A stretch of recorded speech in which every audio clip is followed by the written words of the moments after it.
Hello everyone, welcome back to Trinity Stamps YouTube channel. I am Rebecca Keppel and I'm super excited to be here today to share 3 different ways to make the quilted cover details of that Slimline series die really stand out. So my first tip is to use ink blending on top. So I am going to be using the Trinity Stamps Blending Buddy ink blending brush with some Distress Oxide inks. And I am going to get a ton of this spun sugar color on my blending brush. So the way that I do that, I like to hold the head of the brush to really get a ton of ink on top because this is the first time I'm using this brush. I want to really make sure it's covered with ink. The great thing about these brushes is that you can really get a nice light even coverage using them because of the nice fine soft bristles of the brush. For this technique, I really want to layer on that ink. So I'm just going to continue to cover this die cut of the quilted cover plate until you can really start to see those details pop. So of course, the cover plate cuts out the stitched details that make it look like a quilted cover, and they look beautiful just as is on cardstock. Honestly, in person, you can really see them. I like to really make them pop, and one way to do that is to add ink blending. Now, if I had added a darker color of pink, that probably would have happened very quickly. I really wanted to use this spun sugar, so I'm just going to keep adding layers and layers of it until I can really see those beautiful quilted details. Now I'm going to add it onto a scalloped slimline background die, also from Trinity Stamps. And so I'm just going to cut down my quilted cover panel a little bit so that it can sit inside the scalloped background, and you'll see both of these. And I love the way that the white background really pops on when you put this quilted cover on top of it. So I'm just going to use a little tape runner to adhere it to our scalloped background and have it sit right inside those stitched lines of the scalloped rectangle there. And I absolutely love the way this looks. It's perfect for a love card or a Valentine's Day card. I'm going to be using the Love and Stuff Sentiment stamp set because it has a Happy Galentine's Day stamp, and I am going to cut it out with one of the banners from the scalloped card panels and banners die. It's a little bit long for this sentiment, but that's okay. I'm going to fold it in like a little peak and valley there and just fold it down so that it fits across the slimline card, and it also looks dimensional and kind of cute, like it's waving in the wind there.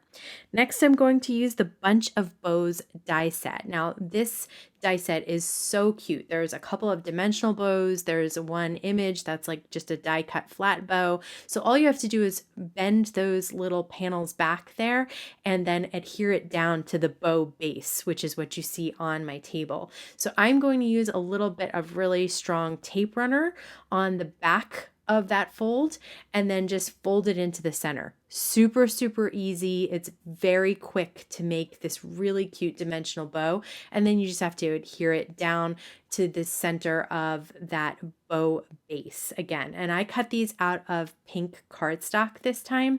This bow I did not wrap the center around, just keeps it all nice and together, but I missed that step for this one. You'll see it later in the video.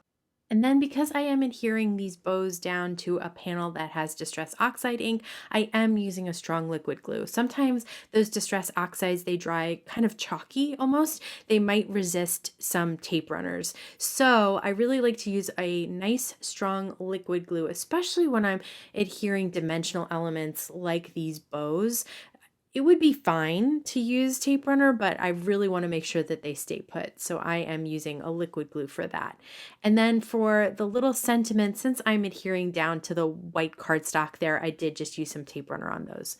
To make my slimline card base, I am lining this panel up in my score pal. I'm going to make the card base a little smaller because I don't want it sticking out behind the scallops. I want the scalloped edge to appear. So I measured it, folded it, and then I put the fold into my Tim Holtz paper trimmer and just trimmed it down. And now I'm just going to put some tape runner on the front of the card base and adhere this whole panel down to that to make my card. So it will be a little bit smaller than those scallops. My second tip is to use heat embossing to make those details on the cover plate really stand out. So I've die cut a white piece of cardstock with that quilted cover, and I am just smearing Versamark ink all over the front of the card panel because I want every inch of it covered with embossing powder. I'm going to use a really bright pink embossing powder and just pour it all over the cover panel. And I'm really making sure that everything is just covered up, even the edges and any spots there. So you'll see I'm just going to go back over. There was a little spot that was resisting it, so I just made sure to get it covered up. Once my heat tool is nice and hot, I'm going to go through and melt all of that embossing powder. So you can see that this was really easy to do because my heat tool was super, super hot once I took it to the panel. And that creates this really enamel looking cardstock, super shiny and pretty, and those details really stand out. This time I am going to use a sort of arc banner from the Scalloped card panels and banners die, and I am going to just stamp my sentiment. Again, I'm going to use the Happy Galentine's from Love and Stuff sentiment stamp set in a slight arc. I used the die to help me line up the stamp in an arc so that once I stamped it, I could easily die cut it by holding it in place with some tape while I run it through my die cut machine.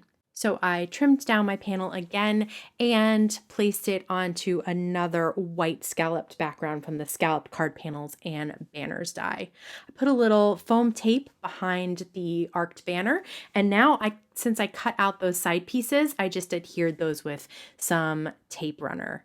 Again, I have some bows. This time I cut them out of silver foil cardstock, and it's nice and thin cardstock.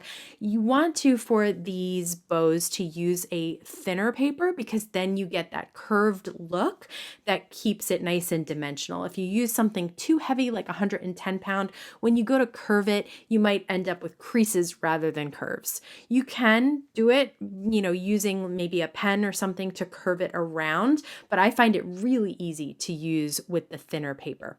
So here I am wrapping that center around the bow. It gives it a nice finishing touch and just keeps it all together as well. And once again, I am using some liquid glue to adhere these bows down to that embossed panel.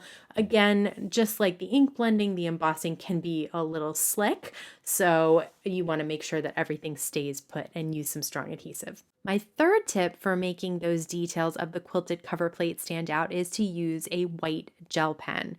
So I often use faux stitching with a white gel pen, but when you do it over the die cut details from the quilted cover plate, it really makes it look like it's either small hand stitches or machine stitching with white thread, especially if you do it on a slightly darker color of cardstock. So I cut my quilted cover plate out of kind of a medium pink cardstock so that those white gel pen details would really pop. And this seems like it took me a long time. It didn't really. It took me just a few minutes. Once you kind of get in the groove and go down a line, it's actually pretty quick. And I love the way it makes those details really stand out. So I also cut a scalloped background from the Scalloped card panels and banners die in that same pink color. And you can see that it has stitched lines all around the rectangle. So I'm going to do the same exact thing to really make this whole card come together.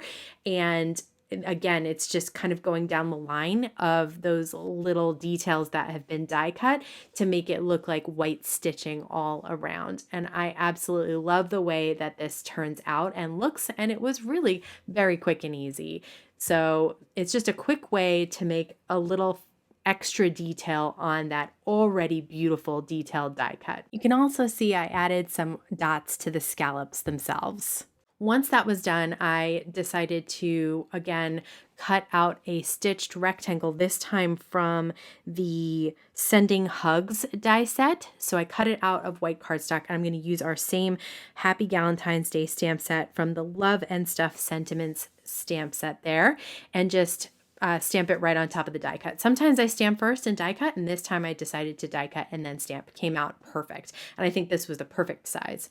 So I trimmed our quilted cover panel down one more time so that it was small enough to fit inside those stitched lines of the scallop background. I'm going to cut some foam tape in half so it's thin enough to sit behind that Sending Hugs die set stitched rectangle. And once that's done, I'll just trim off the little, it was just a little bit too long, but trim that off with some non-stick scissors and then peel off that back protective layer and lay down this sentiment right on the card panel, right in the middle there, and just straighten that up. So the next thing I did was cut the Hugs die from that same die set out of white fun foam.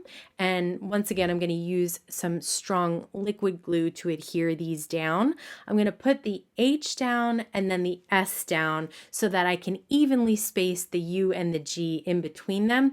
And the great thing about that liquid glue, other than the fact that it's very strong, is that you have some time to kind of straighten those letters out.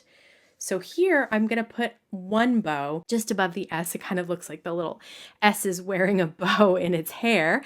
And I'm going to use some liquid glue again to adhere the bow layer, the bottom layer down, and then the top bow to that as well. And that's the third way to make those quilted cover details really stand out with white gel pen. So whether you're using ink blending, heat embossing, or white gel pen, it's really easy to make those beautiful details from the quilted cover panel stand out and really pop off your card.